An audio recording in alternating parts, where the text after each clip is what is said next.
Hello everyone. For those of you who don't know Tim Pool, he runs two YouTube channels. His main channel is called Tim Pool, his second channel is called Timcast, and Tim Pool calls himself a journalist. He likes to think that he's making news and journalism related content, but in reality he's just pushing out typical thoughtless anti-SJW garbage, and just like every other anti-SJW channel, he just finds random news articles. Typically they're just clickbait. And he gives the most shallow commentary imaginable and constantly talks about how the far left is ruining society. Honestly, just go to either of his channels and in the search bar, type in far left, and you'll see that literally every single one of his videos includes in the title far left. So Tim Pool is a complete and utter hack. He's making hundreds of thousands of views on every single one of his uploads, and he's uploading multiple times per day, so he's raking in a ton of dough, and he's doing this by pandering to everyone who's clamoring for any kind of content that's criticizing the far left or SJWs. And he just recently had the bright idea of criticizing an animal rights advocate by calling them a leftist in a video titled, "College Leftist Claims Milking Cows is Sexual Exploitation Because We Live in Hell." Well, Tim, that's a very interesting choice of words. I'm just going to assume that you have no idea of what you're talking about, just like in all of your other videos, and since you don't know anything about the dairy industry, maybe you should take the time to learn a bit about it before you do your brand of journalism. So I'd recommend watching the video Dairy is Scary. If you watch that video, you'll learn that cows can only produce milk once they're pregnant, and cows are forcibly impregnated in order to produce milk. Another word for this is rape. And once the cows finally give birth to their calves are immediately ripped away from them. This is extremely traumatic for both the mother and baby cow, and their baby calves are put into the veal industry where they'll be tortured and murdered. And of course, mother cows have to suffer this abuse over and over and over again, where they're continually forcibly impregnated, their children are constantly ripped away from them, where their children will be forced into the veal industry. But cows do not get pregnant and produce milk throughout their entire lives, so once they can no longer get pregnant, can no longer produce milk, they're just killed because they're useless to the industry. And I have personally gone to these slaughterhouses where these dairy cows are killed, and I actually have video footage of this on my channel, where you can see dairy cows being walked into a slaughterhouse.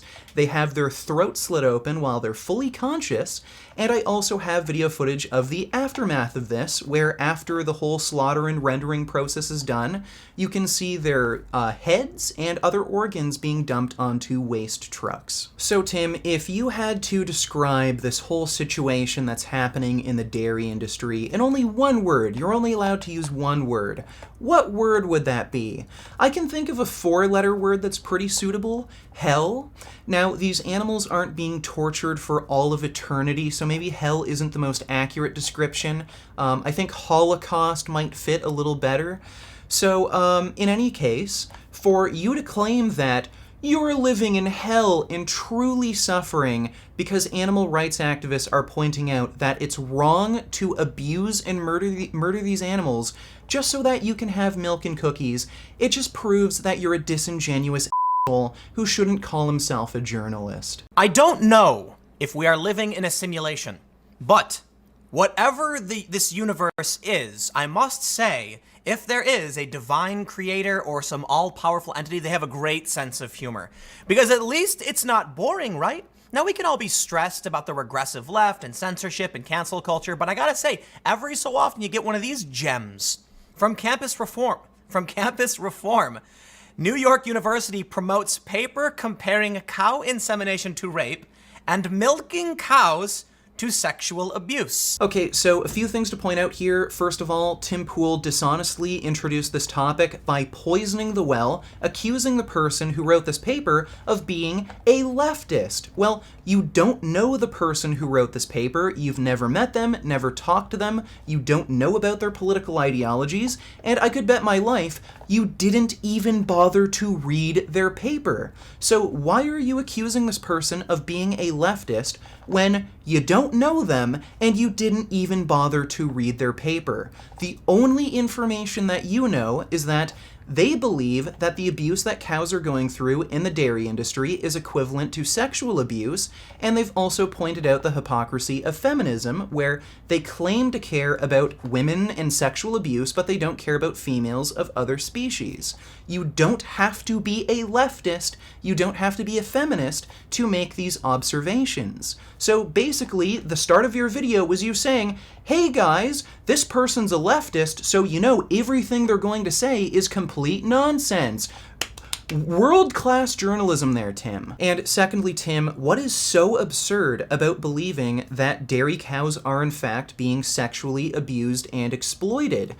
If the same sort of thing were to happen to human women, what would you call that? In fact, I was a part of a music video called Chains of Silence, where that was the story in the music video, where human women were being abducted by aliens, they were being forcibly impregnated, I think a better word for that is raped, and then their children were being taken away from them, and their milk was being taken away from them so that it could be sold for profit.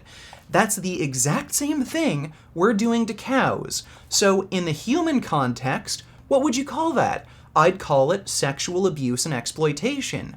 So why isn't that the same thing when we do that to a lesser species? A journal published by a New York University Gender Studies department recently put out a paper meant to call attention to the sexual exploitation of dairy cows.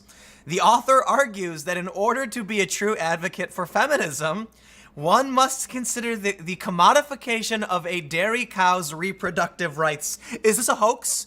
Pete, is this you? Peter Boghossian, are you doing this? Again, Tim, you had an opportunity to actually read this person's paper and criticize it fairly and explain your position why you think dairy cows aren't experiencing sexual exploitation or why you believe it is okay to sexually exploit animals. But no, all you're doing is, a dumb feminist wrote this, so that means it's stupid. Again, world-class journalism. I don't believe that somebody would actually claim milking a cow is sexual exploitation. Oh my god. Well, Tim, if you actually did some journalism once in a while and bothered to read this person's paper, you'd probably find out that they weren't arguing that simply milking a cow is sexual exploitation. They probably mentioned the same things I did, where cows are forcibly being impregnated, raped, and then their children are being taken away from them, and this process happens over and over and over again until these mother cows are murdered.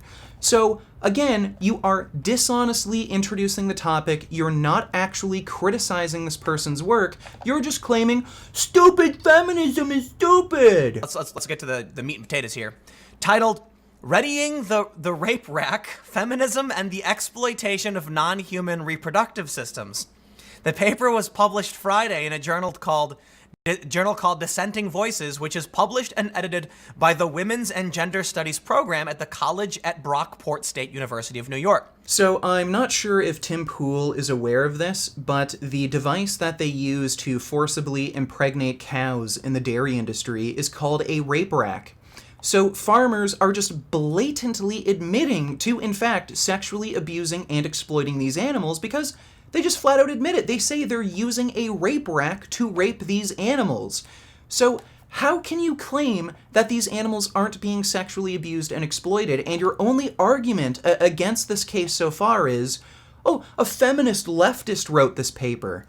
How, honestly, how are you any better than the far left-wing SJWs you criticize?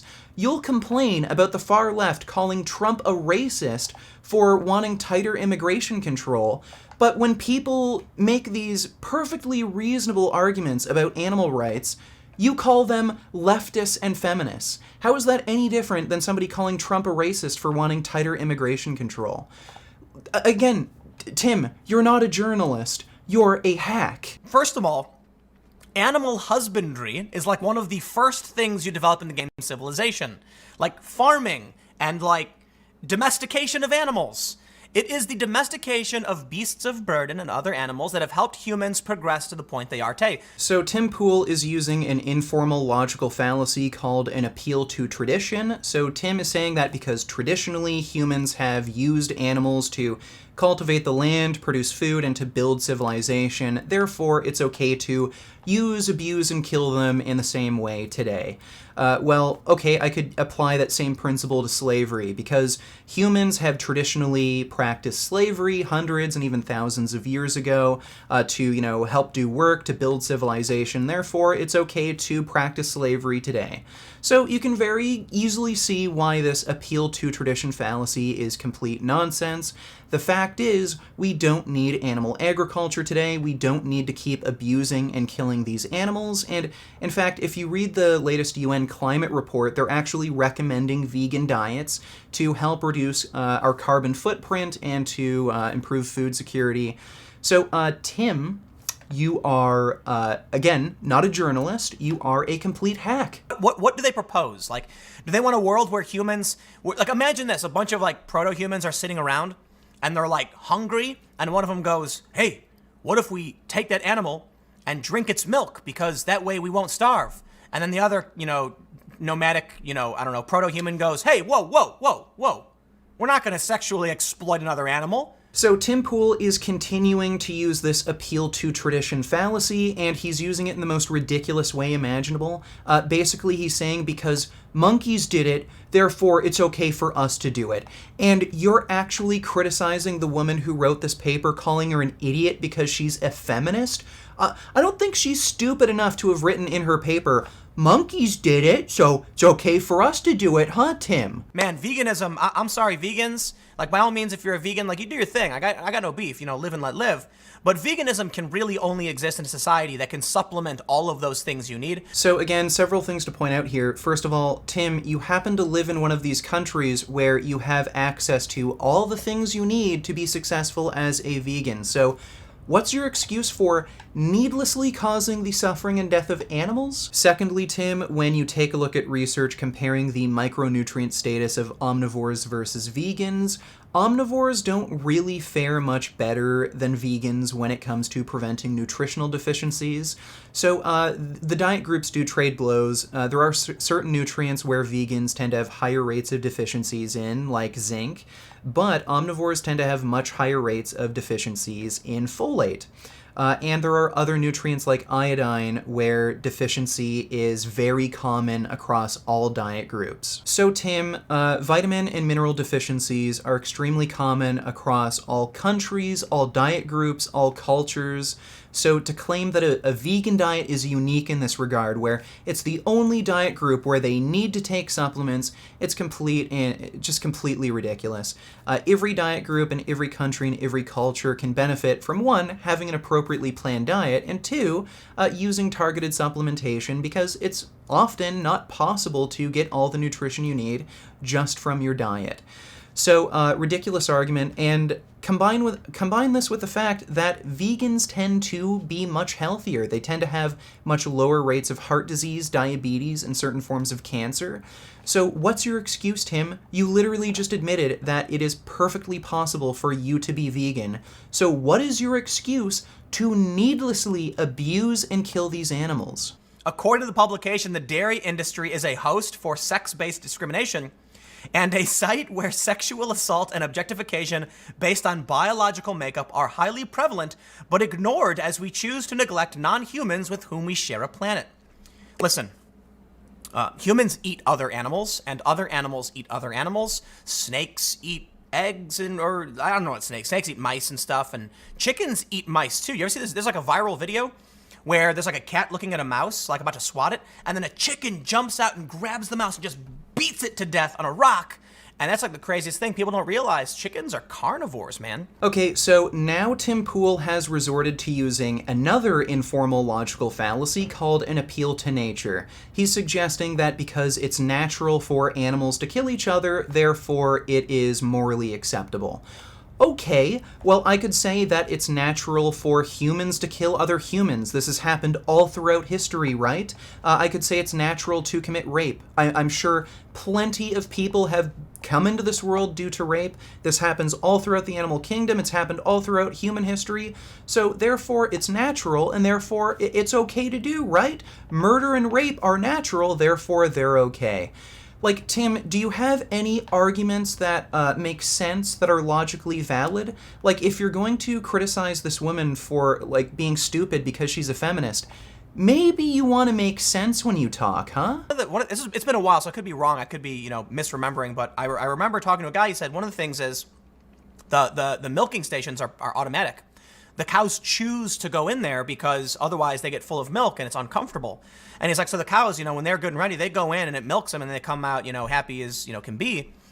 And I'm like, so you have cows who are choosing to stay here, who are going into the milking station on purpose, now taking their babies away. I've seen those videos too, but it's not like, look, there are certainly bad places, and I can respect people for calling out the factory farms, because I've seen them, like, driving, I can't remember what highway it was on, it was like 80 or something.